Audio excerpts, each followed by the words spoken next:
Tatapan rahasia.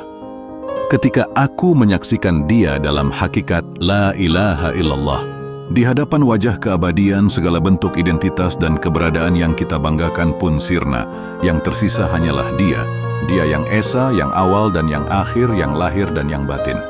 Banyak manusia mengucapkan kalimat la ilaha illallah tetapi belum menyelami samudra maknanya. Tidak ada Tuhan selain Allah, bukan hanya deklarasi lisan, melainkan penyingkapan rahasia agung yang hanya terbuka bagi mereka yang disucikan dan diperjalankan ke ruang kesunyian ilahiyah, hakikat la ilaha illallah.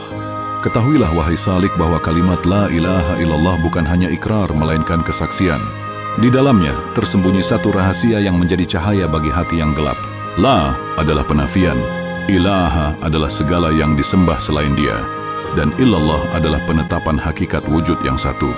Kalimat ini bukan sekadar kalimat tauhid. Ia adalah gerbang menuju makrifat, keinsafan terdalam bahwa tidak ada sesuatu pun di alam ini yang benar-benar memiliki wujud kecuali Dia. Allah Subhanahu wa Ta'ala berfirman, "Maka ketahuilah bahwa sesungguhnya tidak ada Tuhan yang berhak disembah melainkan Allah, dan mohonlah ampunan bagi dosamu dan bagi orang-orang mukmin laki-laki dan perempuan." Quran Surah Muhammad ayat 49. Perintah untuk mengetahui, falam, menandakan bahwa makrifat mendahului ibadah yang sah. Tanpa pengetahuan akan siapa yang disembah, ibadah akan kering dan hampa. Maka la ilaha illallah bukan hanya diucap, tetapi harus disaksikan, dihayati dan dialami bahwa ada aku dan dia dalam kalimat tauhid. Dalam hakikat makrifat, ketika seorang hamba menyatakan la ilaha illallah, ia sedang menafikan semua bentuk keberadaan dirinya yang palsu. Maka aku yang sejati adalah dia yang menyatakan dirinya melalui cermin ruh hamba. Nabi Muhammad SAW bersabda, "Barang siapa mengenal dirinya, maka ia akan mengenal Tuhannya." Hadis ini yang walaupun kedudukan sanadnya diperselisihkan, tetapi maknanya diakui oleh para ulama tasawuf sebagai pintu makrifat. Aku yang sejati bukanlah ego, hawa nafsu atau keakuan yang lahir dari dunia. Aku yang sejati adalah kesadaran tentang kehambaan mutlak, yaitu titik kosong yang menyaksikan wujud Allah semata. Allah Subhanahu wa Ta'ala berfirman, "Segala sesuatu akan binasa kecuali wajahnya." Quran Surah Al-Qashash ayat 88. Apakah engkau mengira bahwa engkau masih ada setelah membaca ayat ini? Maka binasakanlah aku palsumu, dan biarkan dia yang menyatakan wujudnya dalam kesunyian hatimu. Sidratul Muntaha, tatapan hakikat di ujung langit. Ketika Nabi Muhammad SAW diperjalankan dalam Isra dan Mi'raj, beliau diperjalankan bukan hanya secara jasad, tetapi ruh, kalbu dan ser beliau menembus batas. Allah Subhanahu wa Ta'ala berfirman, "Maha suci Allah yang telah memperjalankan hambanya pada suatu malam dari Masjidil Haram ke Masjidil Aqsa, yang telah kami berkahi sekelilingnya, agar kami perlihatkan kepadanya sebagian dari tanda-tanda kebesaran kami. Sesungguhnya dia maha mendengar lagi maha melihat." Quran Surah Al-Isra ayat 1. Sidratul Muntaha bukan hanya tempat di langit ketujuh, melainkan juga makam ruhani tertinggi, tempat segala ilmu berhenti, dan tatapan langsung hanya kepada Dia. Ketika Rasulullah SAW sampai ke sana, Jibril pun berhenti, karena tidak seorang makhluk pun dapat melangkah lebih jauh. Penglihatannya, Muhammad, tidak berpaling dari yang dilihatnya itu, dan tidak pula melampauinya. Quran Surah An-Najm ayat 17. Para salik yang diperjalankan secara batin akan mengalami Sidratul Muntaha dalam hatinya sendiri, ketika seluruh hijab tersingkap dan hanya Allah yang ada di hadapan tatapan hatinya. Inilah masjid hakikat, Masjidil Aqsa maknawi, yang hanya bisa dicapai oleh mereka yang diperjalankan oleh Allah sendiri. Allah bersyalawat kepada Nabi.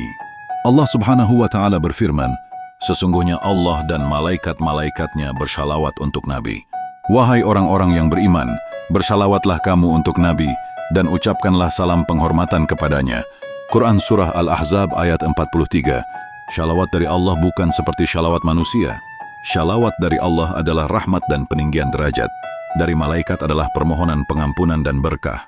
Dari manusia adalah bentuk ta'zim dan pengakuan cinta kepada kekasih Allah. Maka siapa yang enggan bersyalawat, sungguh hatinya sedang terhijab dari nur Nabi Muhammad SAW. Nabi Muhammad SAW bersabda, "Barang siapa bersalawat kepadaku 1 kali, maka Allah akan bersalawat kepadanya 10 kali." Hadis riwayat Muslim. tentang pengakuan menjadi Allah. Ada sebagian dari mereka yang berkata, "Aku adalah Allah" dalam makna batin. Apakah ini kekafiran? Dalam makrifat, perkataan seperti itu tidak keluar dari mulut orang yang masih memiliki ego, tetapi dari hati yang telah lenyap dirinya dan hanya menyaksikan dia. Seperti perkataan Al-Hallaj yang berkata, "Ana al-haq", aku adalah kebenaran, bukan dalam arti menyamakan diri dengan Tuhan, tetapi karena dirinya telah fana, hancur lebur dalam zat Allah, maka yang tersisa hanya pernyataan Allah melalui lidahnya. Namun ini bukan pembenaran mutlak. Sebab, jika seorang belum sampai pada makam fana dan baqa, lalu berbicara seperti itu, maka ia termasuk yang melampaui batas dan sedang diperdaya oleh hawa nafsunya sendiri. Maka hendaklah waspada, sebab siapa yang mengaku sebelum waktunya, ia sedang berdusta. Allah Subhanahu wa Ta'ala berfirman, "Dan janganlah kamu mengatakan terhadap apa yang disebut-sebut oleh lidahmu secara dusta, ini halal dan ini haram, untuk mengada-adakan kebohongan terhadap Allah. Sesungguhnya orang-orang yang mengada-adakan kebohongan terhadap Allah tidak akan beruntung." Quran Surah An-Nahl ayat 116. Menjadi diri yang diakui oleh Allah. Wahai Salik, janganlah engkau berusaha menjadi Allah. Engkau bukan Dia dan tidak akan pernah menjadi Dia. Tetapi jadilah diri yang diakui oleh Allah. Menjadi tempat pancaran cahayanya, menjadi pelayan kasih-Nya, menjadi media kebenarannya. Jangan mengaku-ngaku, tetapi biarkan Allah yang mengenalkan engkau kepada dirinya. Allah Subhanahu wa Ta'ala berfirman, "Dan hamba-hamba Tuhan yang Maha Penyayang itu adalah orang-orang yang berjalan di atas bumi dengan rendah hati, dan apabila orang-orang bodoh menyapa mereka, mereka mengucapkan kata-kata yang baik." Quran Surah Al-Furqan ayat 63. Dalam diam dan sunyi, tatapan rahasia pun terjadi antara hamba dan Tuhannya. Tidak seorang pun tahu kecuali Dia yang mengizinkan. La ilaha illallah bukan sekadar zikir, tetapi pintu. Dan siapa yang mengetuk dengan tulus niscaya akan dibukakan. Semoga engkau, wahai Salik, termasuk yang diperjalankan, yang ditatap, yang diakui.